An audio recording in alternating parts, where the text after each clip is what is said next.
so here's what we're going to do. We're going to start with a supply schedule and supply curve. So, okay, there we go.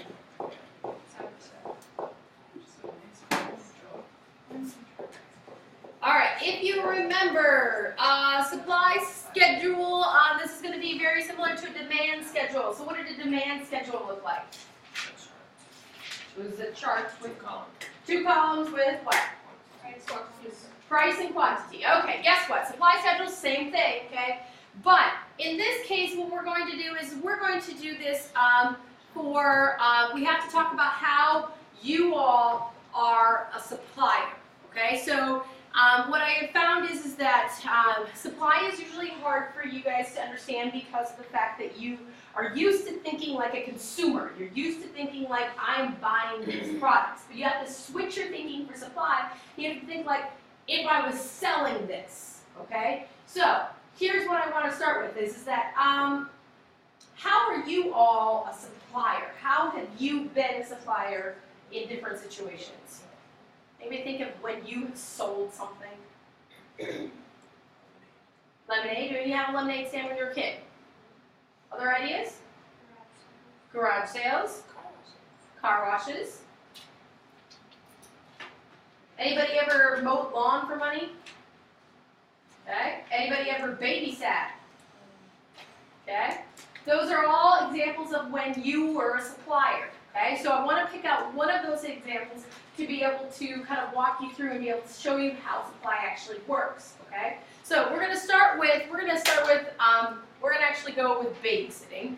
So I'll write babysitting up here. Even if you have never babysat before in your life, okay, here's the thing is that you understand what it takes to babysit, right?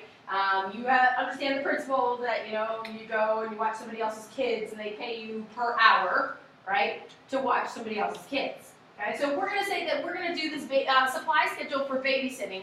And I need to tell you about this hypothetical family. Okay, so this hypothetical family, we're going to say that every time you say that you're going to babysit, you are babysitting for 2 kids. Okay, and those 2 kids are elementary school age kids. They're not, you don't have to worry about diapers or anything else. They're elementary school kids. We're going to say that they are not perfect angels, but they're not hellions either. Okay, so they're somewhere in the middle. Okay, and we're going to say every time that you say that you are willing to babysit, okay, you're going to babysit for 4 hours. So that gives the parents time to go to dinner and a movie. All right, so 4 hours. And we're going to talk about within a 2-week time span. Okay, 2-week time span. So, like I said, we're going back to this supply schedule. So we are going to do price and quantity for how often you are willing to babysit. Okay, so how often you are willing to babysit my hypothetical family. So, we're going to start off with the price when the price is $2. $2 an hour. $2 an hour. How many times, remember every time you say that you are willing to babysit, you are going to babysit 4 hours. So write down a number as to how many times you would be willing to babysit my hypothetical family if they're paying you $2 an hour. Okay, so write down a number. For how many kids? For 2 kids, like I said, 2 kids, elementary school age. $2 per kid. $2 per hour. Per hour. So if you babysit 1 time, that's 4 hours. So how much money are you going to get total at the end? Normal rate. 8. In this, like the normal rate in this area is $10 to $15 an hour, and that's like minimum. Mm-hmm. Per kid though. Per kid? Yeah. Per kid. My mom looked it up and she was like, now it's $10 per kid an hour. Yeah, I'm not paying $10 per Yeah, kid I know. per hour. Not paying $10 per kid That's per not hour. good. That's like, That means that I have 3 kids. That would mean that I have to pay $30 an hour. well, like they said like in my area, like where I live, and I think my mom was in there too. It's $10 per kid an hour. 10 an hour for like the whole family. Yeah, I was gonna say I generally pay between 8 and 10. I don't even Yeah. Yeah, that's not. At the bottom of that hill, at the bottom of that hill is. Alright, what if the price, I move up the price, what if I say it's $4 an hour? How many times would you be willing to babysit? Okay, so write down a number. How many times would you be willing to babysit? What if I increase it to, say, $6 an hour? Now, for those that don't babysit at all and you're wondering, okay, I don't even know what the heck the going rate is, as Brooklyn said, is that it's generally about, what I've heard from people, correct me if I'm wrong, people who have been babysitting is that it's generally about $10, $12 an hour total, you know, no matter how many kids there are.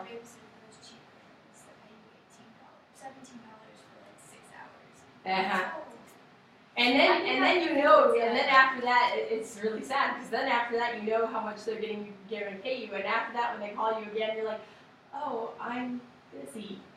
Yeah. Sorry. Yeah. That happens with like cheap parents will be like, Yeah. like their kids. All right. What about if it's $8 an hour? Okay, we're getting closer to actual realistic numbers here. By the way, just as an interesting side note, if you ask any of your older teachers how much they got paid for babysitting, and it's interesting. Some of them really did get paid $2 an hour or less. I have heard of some people that got paid like maybe a quarter or 50 cents an hour. What about $10 an hour? So now this is what the going rate generally is right now. What is the maximum? Keep in mind this is for a 2-week time period, okay? And every time you babysit, you are babysitting for 4 hours. So could you babysit twice in one day? yeah, you could babysit potentially twice in one day. What about let's jump it up here. What about $14 an hour? So remember, every time you say you're going to babysit one time, it's 4 hours. All right, last number I have to offer for you. $16 an hour. I don't care if you hate kids. Wouldn't you babysit at least once? 16 bucks an hour? You're not going to be able to find a regular job that pays $16 an hour as a high school student. Okay, so I need some numbers up here, just like when we did our demand schedule. I need some numbers up here. So somebody who has something other than just 0 all the way down. Volunteers?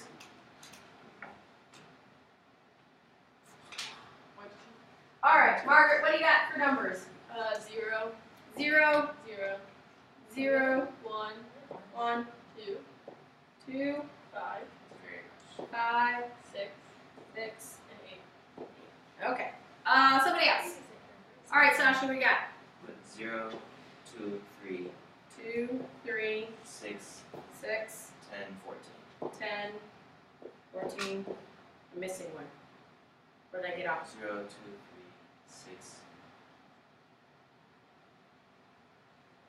Just add 14. On the bottom? Okay. All right, one more. All right, Audrey, what do you got? 0, 0. 0, 0, 1, You don't like babysitting, 5. do you? Now I love them. 5, 10, 10, 50, 10, and 15. 50. Okay. Now, keep in mind that she can babysit more than once in a day. That's why she got more than 14. Okay, so these are, remember, our individual demand schedules, or supply schedules, sorry, individual supply schedules. So this is for one person. If we wanted to talk about market supply, okay, market supply, how would we figure out market supply? We're going to add them up. We're going to add across, right? So, all we're going to do is add across. So, I'm adding across, and I'm going to write 0, 2, 4, 9, 20, 4, 30, and what am I moving to? 2 and 37, right? Did my math right? Okay, so, yes, I do want you to write down the green, the market supply. You don't have to write down the individual supply schedules. Okay? Now, where do you suppose we're going with this? A graph. A graph called It's going to be our supply curve. All right, so. Okay, so we are going to do a supply curve. So I'm going to put my supply curve over here with the very little room I have. Okay, so supply curve is going to be set up very similar to how we set up the demand curve. Okay, so keep in mind that our supply curve, all right, so we're looking at a supply curve. So here's our price, here's our quantity.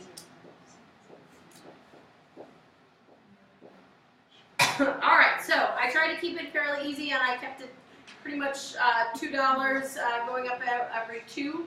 So what I would like you to do is take a minute to graph. If you have, let's say, less than 2 zeros in your supply schedule, then graph yours. If you have more than 2 zeros, then graph the market supply. Okay, so less than 2 zeros, graph yours. And if you have more than 2 zeros, graph the market supply. Okay, so take a minute to do that, and then we'll compare yours and mine.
So it shouldn't matter if you're graphing yours or if you're graphing the market supply. What do you notice about the similarities between yours and mine?